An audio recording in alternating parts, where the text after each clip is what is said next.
The state's attorney general is trading in the courtroom for the campaign trail. Attorney General Lynn Fitch announcing today she's running for governor. She made history as the state's first female attorney general. Before that, she served 2 terms as state treasurer. The Reader Side's Quentin Smith is following this story. He joins us now. Quentin, how does this move reshape the state's political landscape?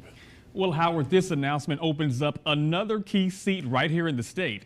Fitch now becomes the 3rd person to announce they're running for governor. Agriculture Commissioner Andy Gibson and former House Speaker Philip Gunn are also looking to win that seat, all 3 running on the Republican ticket. Now, as we head into the election cycle, as things stand right now, there will be at least 4 statewide seats that need to be filled. Following these announcements, there will be a new attorney general, Ag Commissioner, and also I want to point out Governor Tate Reeves is in his 2nd term, so by law he cannot run again. Also, Secretary of State Michael Watson has announced he's running for lieutenant governor. So that's 4 statewide offices that you will have to vote to fill. If elected, Fitch is making a pledge to make life more affordable, strengthen the economy, and to improve conservative social policies.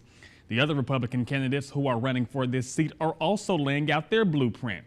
Philip Gunn says his vision includes lowering property and grocery taxes, expanding economic development, and preserving conservative values.